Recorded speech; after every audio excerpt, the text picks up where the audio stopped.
পরিক্রমা কেন করি এবং করলে কি হয়? যে ভগবানের মূর্তিখানা রয়েছে মন্দিরের মধ্যে, যখন প্রাণ প্রতিষ্ঠা করা হয়, প্রাণ প্রতিষ্ঠা করবার পরে সেই মূর্তিখানার মধ্যে ম্যাগনেটিক ফিল্ড তৈরি হয়। আপনার আমার বোঝার বিষয়ে একটা অরা সৃষ্টি হয়।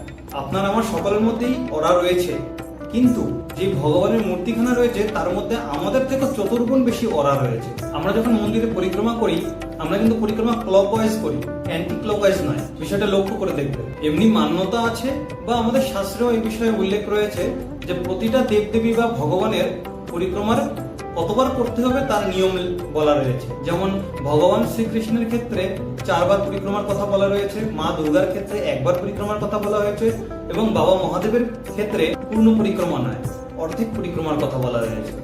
একবার ক্লকওয়াইজ অর্ধেক যাব, সেই অর্ধেক থেকে এবার অ্যান্টি ক্লকওয়াইজ ফেরত চলে আসবো। মানে একটা ভারসাম্যতা বজায় রাখার বিষয় থাকে। প্রত্যেকটা দেবদেবীরই রয়েছে কতবার করে পরিক্রমা করতে হয়। একটা সাইন্টিফিক প্রমাণ রয়েছে, 5 বার থেকে 11 বার পরিক্রমা করার নিয়ম রয়েছে। তার মধ্যে এক একজন দেবদেবীর এক এক রকম পরিক্রমার নিয়ম। যাই হোক, এই যে ভগবানের অরা এবং আমাদের অরা পরিক্রমার সময় যখন এই দুটো অরা একসাথে মিলিত হয়, তখন আমাদের জীবন থেকে সমস্ত নেগেটিভিটি দূরে সরে যায়। এইটা হচ্ছে পরিক্রমা করার কারণ, সাইন্টিফিক কারণ এবং শাস্ত্রীয় প্রমাণযুক্ত। আমরা যখন সেই দেবদেবীর পরিক্রমা করি বা সেই গর্ভগৃহের পরিক্রমা করি, তখন আমাদের যত নেগেটিভিটি রয়েছে সেই নেগেটিভিটিগুলো আমাদের জীবন থেকে আস্তে আস্তে সরে যায়।